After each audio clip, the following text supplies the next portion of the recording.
இருமா இருமா இருடா பட்டும். Hello friends, welcome to Aishu with கவி.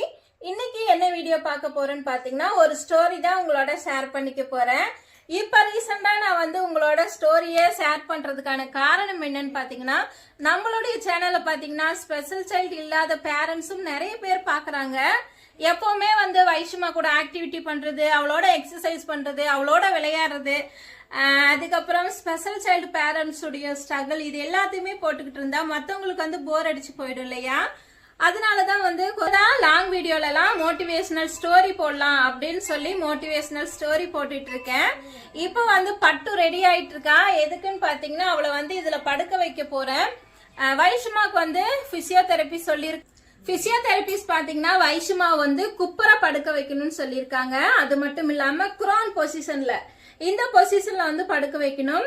எதுக்காகன்னு பாத்தீங்கன்னா, அப்படி படுக்க வைக்கும் போது ட்ரங்க் கண்ட்ரோல், நெக் கண்ட்ரோல் எல்லாமே நல்லா இருக்கும். அதுக்காக தான் அந்த பொசிஷன்ல நான் எப்பவுமே படுக்க வச்சுட்டு தான் இருக்கேன்.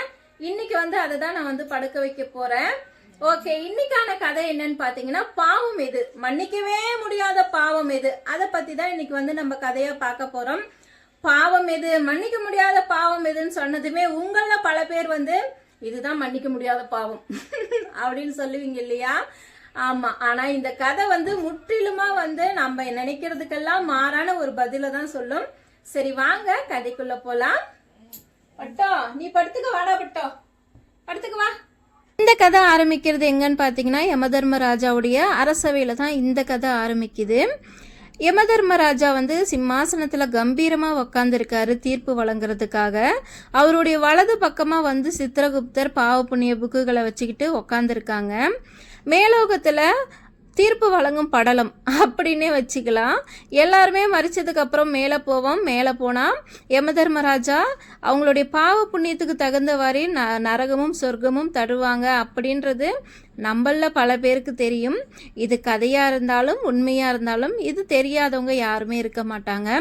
அப்படிதான் ஒரு நாள் மேலோகத்தில் தீர்ப்பு வழங்குற படலம் நடந்துக்கிட்டு இருக்கு.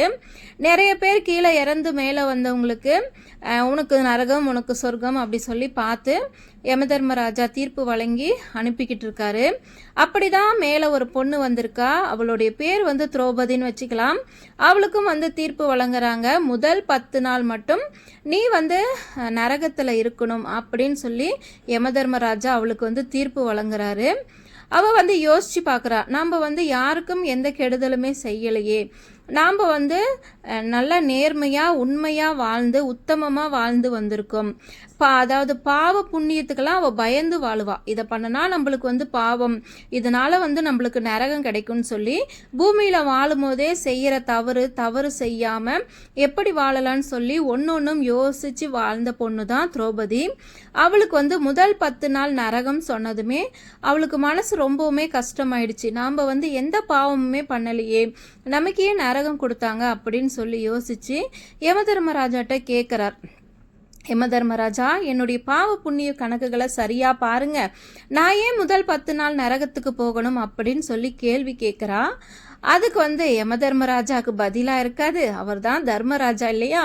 அவர் சொல்றார், பெண்ணே, உன்னுடைய பாவ புண்ணிய கணக்குகளை பார்த்து தான் நான் சொல்றேன், முதல் 10 நாள் நீ நரகத்தில் இருக்கணும்னு சொல்லி. அப்பவும் அவளுக்கு புரியல. ஏன் கேள்வி கேட்கும் போது தான் அவர் சொல்றார், அதாவது யமதர்மராஜா சொல்றார், நீ பூமியில் இருக்கும்போது என்ன பண்ணன அப்படின்னு சொல்லி அவருக்கே படமாக ஓட்டி காட்டுறார். அதாவது திரௌபதி இருக்கா இல்லையா, அவ ரொம்ப அன்பானவ, எல்லார்கிட்டையுமே பாசமாக நடந்துப்பா. அவங்க வீட்டில் வேலை செய்கிற வேலையாட்கள்கிட்ட பார்த்தீங்கன்னா, வேலை செய்கிறவங்க இவ முதலாளி அப்படின்ற பாகுபாடே பார்க்க மாட்டா. வேலை செய்கிறவங்க எல்லாருமே சமமாக பார்ப்பா. எல்லாருக்கும் உதவி பண்ணுற நல்ல குணம் கொண்டவ தான் இவ. அப்படிப்பட்ட திரௌபதி பார்த்தீங்கன்னா, அவளுக்கும் பிடிச்சமான ஒரு வேலைக்காரி இருப்பா. அவகிட்ட எல்லாத்தையுமே ஷேர் பண்ணிப்பா. அது மாதிரி தான் பார்த்தீங்கன்னா, அவள் பேர் என்ன வச்சுக்கலாம், அவ பேர் கதைக்காக திரிபுரான்னு வச்சுக்கலாம். திரிபுரா நல்ல வேலைக்கு வருவா, முதலாளிக்கு பிடிச்சமான எல்லாத்தையுமே செஞ்சு தருவா, அவளுக்கு நல்ல தோழியாகவும் இருப்பா. ஆனால் திரிபுரா வந்து வேலைக்கு வந்து 10 நாள் ஆகுது. திரௌபதி யோசிக்கிறா, என்னாச்சு திரிபுரா வேலைக்கே வரலையே அப்படின்னு சொல்லி இன்னும் வேலை செய்கிறா. வேலையாட்கள்கிட்ட கேட்குறா, தெரியலம்மா எங்களுக்கும் என்னன்னு தெரியல, அவள் வந்து மலை கிராமம் இல்லையா, எங்களால் போய் பார்க்க முடியலன்னு சொல்கிறா. திரௌபதி வந்து யோசிக்கிறா, என்னாச்சுன்னு தெரியலையே, திரிபுராக்கு என்னாச்சுன்னு தெரியலையேன்னு யோசிச்சு மனசு கஷ்டமாயி சரி நாம்ளே போய் பார்த்துட்டு வந்துடலாம் திரிபுராக்கு என்னாச்சுன்னு சொல்லிட்டு போய் பார்க்குறான். அங்கே போய் பார்த்ததும் பார்த்தீங்கன்னா ரொம்பவுமே இவளுக்கு மனசு கஷ்டமாயிடுது. ஏன்னா திரிபுரா அவளுடைய தாலி இழந்து கட்டு போட்டுட்டு தலையில் கட்டு போட்டுக்கிட்டு அவளும் அவள் பிள்ளையும் இருக்கிறத பார்த்து இவன் மனசே உடஞ்சி போச்சு. என்ன நடந்தது அப்படின்னு சொல்லி திரிபுராவை பார்த்து கேட்கும்போது திரிபுரா சொல்கிறா, அம்மா இது மாதிரி வந்து எங்களுடைய சொந்தக்காரங்களே எங்கள் வீட்டை மேலே வந்து உடச்சி போட்டுட்டாங்க, தூங்கும்போது எங்கள் வீட்டை இடித்து விட்டுட்டாங்க, அதனால வந்து என் கணவர் இருந்துட்டார், எனக்கும் பார்த்தீங்கன்னா அடி, மகனுக்கும் அடின்னு சொல்லவும் அவளுக்கு வந்து ரொம்ப கோபம், திரௌபதிக்கா ரொம்ப கோபம். இப்படியெல்லாம் சொந்தக்காரங்கள் இருப்பாங்களா, இவங்கெல்லாம் நல்லவங்களா, இவங்கெல்லாம் நல்லாவே இருக்க மாட்டாங்க அப்படின்னு சொல்லி அவங்கள வந்து சபிக்கிறது திட்டுறது இது மாதிரியெல்லாம் பண்ணுறா. இது மாதிரியெல்லாம் பண்ணவும் பார்த்தீங்கன்னா இது மாதிரி தான் பண்ணிக்கிட்டு இருக்கா. அது மட்டும் இல்லை, அவள் வந்து திரிபுராக்கு அவங்க வீட்டுக்காரர் இறந்ததுக்கப்புறம் நல்ல உதவி பண்ணுறா.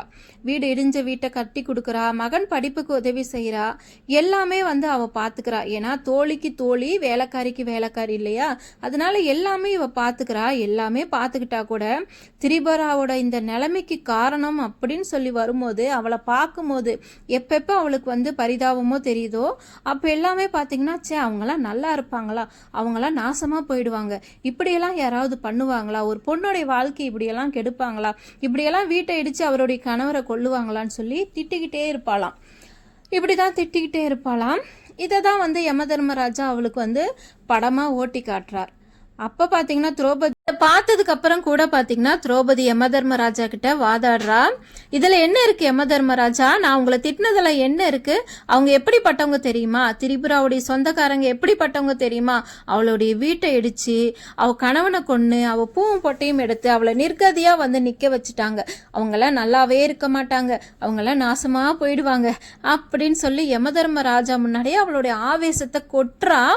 அப்போ பார்த்தீங்கன்னா யமதர்மராஜா, மகளே பொறுமையாயிரு, மகளே பொறுமையாயிரு, ஆராய்ஞ்சு பார்க்காம எதையுமே பேசாத அப்படின்னு சொல்கிறாரு.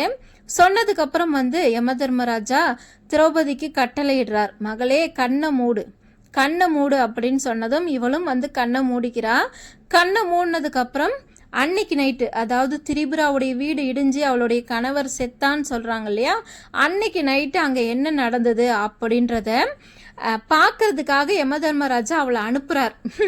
இது எல்லாத்தையுமே இமேஜின் பண்ணிக்கிங்க. ஒரு ஆன்மா வந்து அங்கே என்ன நடந்துச்சுன்னு பார்க்கறதுக்கு போகுது. போய் பார்க்குது. அப்போ தான் அவளுக்கு தெரியுது திரிபுராவுடைய வீட்டை அவளுடைய சொந்தக்காரங்க யாருமே இடிக்கல. அன்னைக்கு பேஞ்ச மழை இடியில் வந்து அவளுடைய வீட்டு பக்கத்தில் ஒரு மரம் இருக்குது, பெரிய மரம். அந்த மரம் இடி இடித்து ரெண்டா விழுந்து துண்டாகி அவளுடைய கூரை மேலே விழுந்ததுனால அவளுடைய வீடு இடிஞ்சு அவளுடைய கணவர் இறந்துட்டான். இதுதான் வந்து உண்மை. அதை பார்த்ததுக்கப்புறம் பார்த்தீங்கன்னா திரௌபதிக்கு மனசே ரொம்ப கஷ்டமாயிடுச்சு. அப்போ தான் யமதர்மராஜா சொல்கிறாரு, காரணமே இல்லாமல் ஒருத்தவரை வஞ்சிப்பதும், ஆராய்ச்சி பார்க்காம எதையுமே ஆராய்ச்சி பார்க்காம வந்து ஒருத்தருக்கு தீர்ப்பு சொல்றதும் பாவத்தில் மன்னிக்க முடியாத பாவம் அப்படின்னு சொல்றார். இதை கேட்கும் போது நம்மள பல பேருக்கு நம்ப முடியாமல் இருக்குது இல்லையா. நாம்பளும் நிறைய பேர் பார்த்தீங்கன்னா அவங்க சொல்கிறத கேட்டு இன்னொருத்தரச்சா இப்படியெல்லாம் பண்ணுறாங்களே, இவங்களாம் நல்லா இருப்பாங்களா, இவங்களாம் நாசமாக போயிடுவாங்க, குட்டிச்சராக போயிடுவாங்கன்னு சொல்லி நம்மள பல பேர் பலரை வஞ்சிக்கிறோம் இல்லையா. அது வந்து பண்ணவே கூடாதுங்க. இந்த கதை மூலியமா நிறைய பேர் கேட்டு ஃபுல்லாக இந்த கதையை கேட்குறீங்கன்னா இந்த கதை மூலியமா தெரிஞ்சுக்கிங்க, யார் என்ன சொன்னாலும் காரணமே இல்லாமல் காரியமே இல்லாமல் ஒருவரை வஞ்சிக்க கூடாது. வஞ்சிக்கிறது அப்படின்னா திட்டுறது அப்படின்னு அர்த்தம். வஞ்சிக்க கூடாது. வஞ்சிக்கிறது, காரணமே இல்லாமல் வஞ்சிக்கிறது கூட ஒரு வகையான பாவம். மன்னிக்க முடியாத பாவம் அப்படின்றது இந்த கதை மூலியமா தெரியுது. அந்த நேரம் பார்த்தீங்கன்னா திரௌபதி அங்கேயே முட்டி போட்டு உக்காந்துட்டா, மனசு உடைஞ்சி முட்டி போட்டு உக்காந்துட்டா. அதனால தான் அவளுக்கு வந்து 10 நாள் நரகம் வந்து யமதர்மராஜா கொடுத்துருக்காரு. அவள் வந்து மேலே போய் தான் அவளுடைய தவறை வந்து உணர்ந்திருக்கா. நம்மளுக்கு அவ்வளோ நேரம்லாம் தேவை கிடையாது. நம்ம இந்த பூலோகத்தில் இருக்கும் போதே நம்மளுடைய தவறுகளை மாற்றிக்கலாம். அதாவது காரியமே இல்லாமல் ஒருத்தரை திட்டுறது, வஞ்சிக்கிறது, என்ன சொல்கிறது, ஆராய்ச்சி பார்க்காமலே வந்து தீர்ப்பு வழங்குறது, இவங்க இப்படி தான் அப்படின்னு சொல்லி தீர்ப்பு வழங்குறது, இது எதையுமே பண்ண தேவையில்ல.